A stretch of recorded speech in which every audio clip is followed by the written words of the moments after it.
After the cliff incident, what happened to the group? Everything became tense. No one talked much after that. The hike started to feel disturbing, like something was watching us. One of our friends wanted to cancel the hike. He said we should turn back immediately, but the others didn't agree.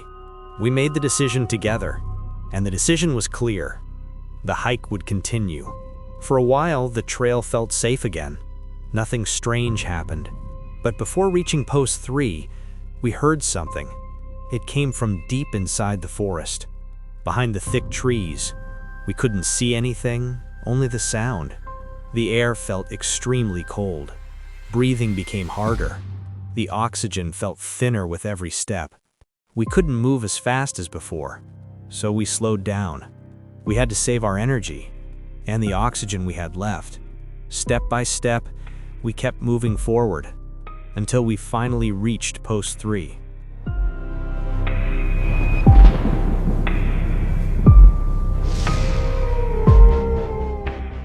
When you arrived at Post 3, what time was it? It was around 8 p.m. Night had completely fallen. We knew it was impossible to continue to Post 4. The trail ahead was too steep and slippery because of the drizzle. Weather like that is normal in the mountains. But then one of us said something strange. He said we couldn't stay at Post 3. At registration, the officers had warned us. Camping was forbidden from Post 1 to Post 3. Only Post 4 was allowed. We started arguing, back and forth, no clear solution, until suddenly, one of our friends screamed. She was crying. She was staring at something behind a tree. We didn't see anything. Her name was Cinta. She screamed hysterically, pointing into the darkness. "Ah, what is that? It's terrifying. It's wearing white cloth." We thought she was joking, because we saw nothing. But then, Cinta collapsed. She fainted. After that, things got worse. Branches kept falling around us. It felt like something was throwing them. That was the moment we realized this was the point where we would no longer be okay.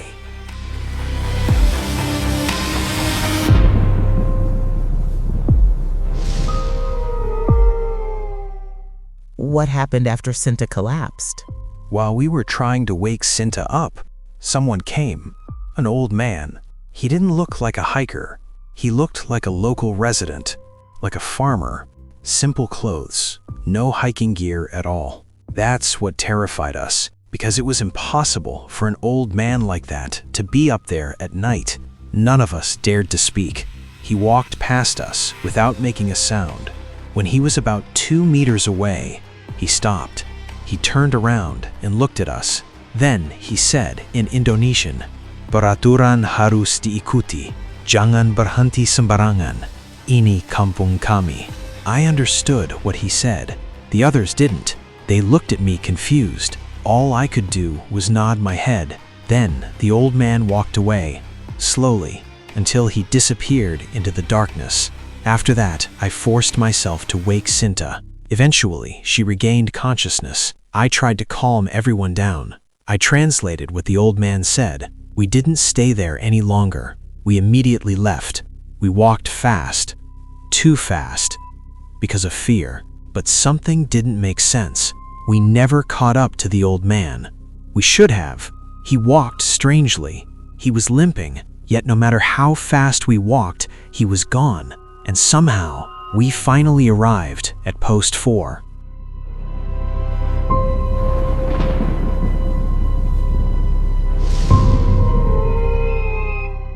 What happened when you finally arrived at Post 4? When we reached Post 4, we saw several tents, around 5 to 7 camps. Only a few people were still outside. Maybe because we looked unfamiliar, they approached us. One of them could speak English. That was the first moment we felt safe. There were people who could calm us down. We prepared everything to stay the night. It was around 11 p.m. Indonesian time. After everything was ready, we joined the other hikers. They seemed to know what we had been through. They asked us, "Was your journey safe?" I told them everything, from the beginning. They didn't look surprised. They smiled and said, "It's fine."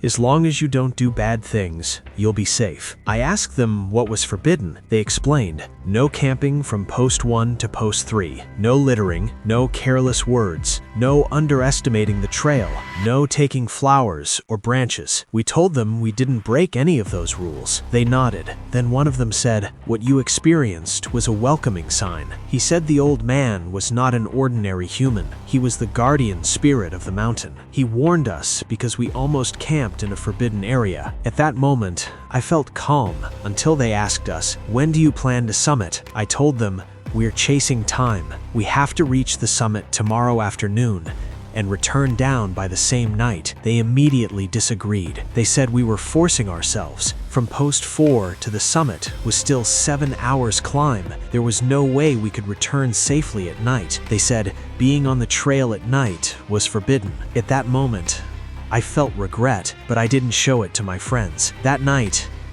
we felt safe. We talked, we ate, we drank coffee. For the first time, post 4 felt calm.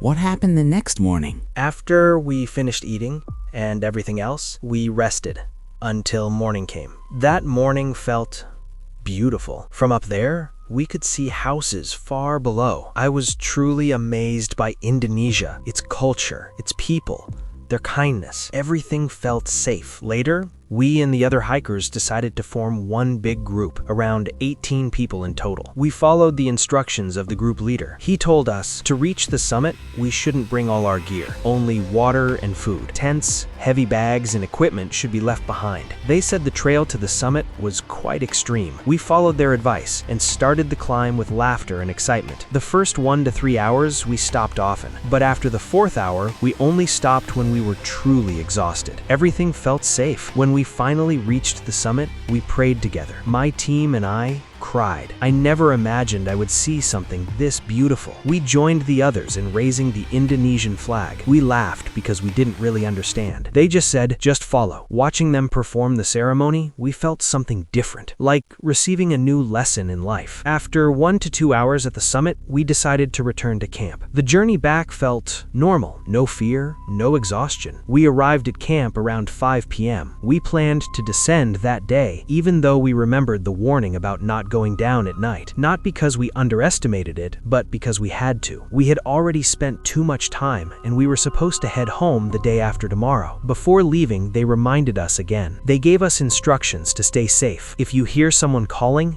don't answer. If you meet any animal, don't look into its eyes. If the path becomes unclear, stop for a moment. Leave 1 cigarette there. The path will open by itself. We thanked them sincerely. They were understanding. They were very kind. They even gave us a memory, a pack of Indonesian cigarettes. For smokers, that was a good one. And then, we began our descent.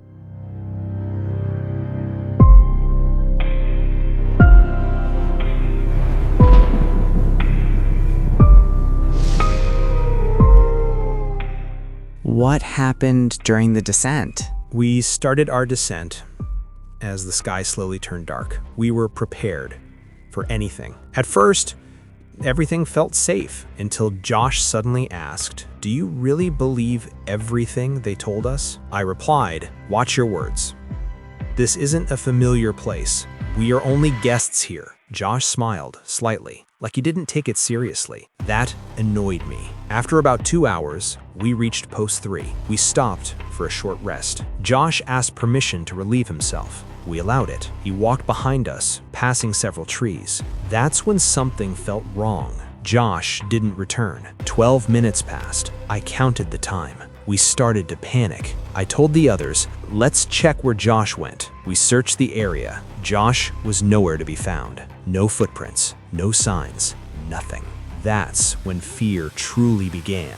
About 10 minutes later, we heard a voice from afar. It sounded like Josh. He said, "Just go ahead without me." Without thinking, I answered, "We won't go down without you." I didn't realize that was forbidden. Cinta looked at me and said, "You answered it?" I replied, "Of course, that was Josh." Everything fell apart after that. Cinta argued, "That can't be Josh." I argued back, "That was clearly him." As we argued, Josh suddenly appeared from behind a tree. He asked, "What's wrong with you guys?" I said, "You just shouted telling us to go first." Cinta immediately interrupted. "I told you that wasn't Josh." Josh looked confused. "I didn't shout. I didn't say anything." We all froze because we all heard that voice. The tension was unbearable. I said, "We're going down now. No stopping." Everyone agreed. As we continued, I felt like another group was walking behind us. When I looked back, there was no one, only us. I kept quiet. Josh started talking carelessly, maybe to ease his fear. "This is easy, like walking on a highway." I snapped. "Don't underestimate it." After another hour, we reached a junction. On the way up, there was a sign pointing left. Logically, from above, we should turn right, but there was no sign anymore. I decided, let's go right. The path felt familiar. After 15 minutes, we were back at the same junction. We tried again, 3 times. Same result. I asked, "Are we lost?" No one answered. I decided to go left. And again, we returned to the junction. That's when panic took over. Cinta cried. Josh looked terrified.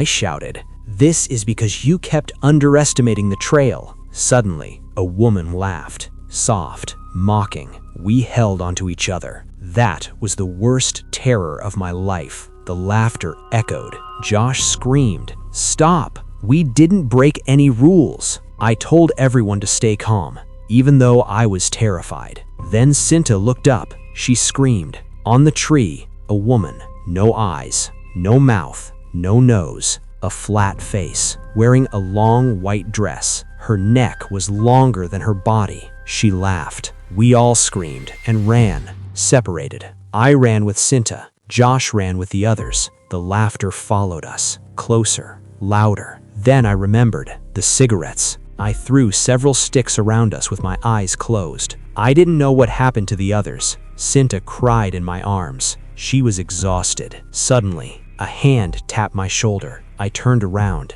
It was the old man, the same one from before. We collapsed in front of him. He smiled. I spoke in broken Indonesian. "I'm sorry if I was wrong. Please allow us to go home." He helped us stand. He brushed the dirt from our knees. Suddenly, we felt strong.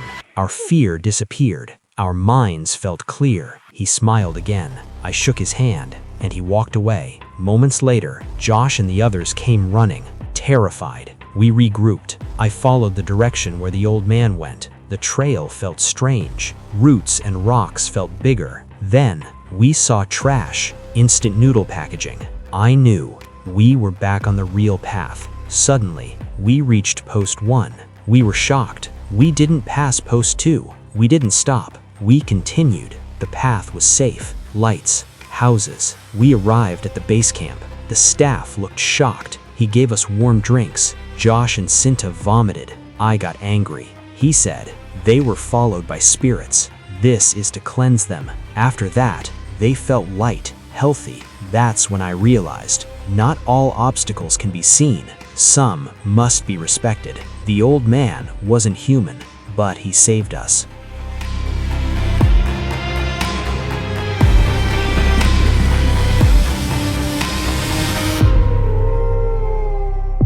Thank you for sharing this story with us. It was intense, disturbing, and deeply unsettling from beginning to end. We're truly grateful that you're safe now, and thank you for trusting NIGHTBOUND with this experience. To everyone watching and listening, thank you for spending your time with us here on NIGHTBOUND. If you've ever had a similar experience, especially while hiking or visiting unfamiliar places, feel free to share your story in the comments below. Your story might be told here next. Don't forget to like, subscribe, and turn on notifications so you won't miss our next episode. Before we end this, do you have any final words for our listeners? Yes. Thank you for listening to my story until the very end. This experience taught me one important lesson. Wherever we go, we are only guests. Respect the place, respect the rules, and never underestimate nature. For anyone planning to hike or explore the mountains, please take care of yourselves. Watch your words and always prioritize safety. Thank you, and stay safe.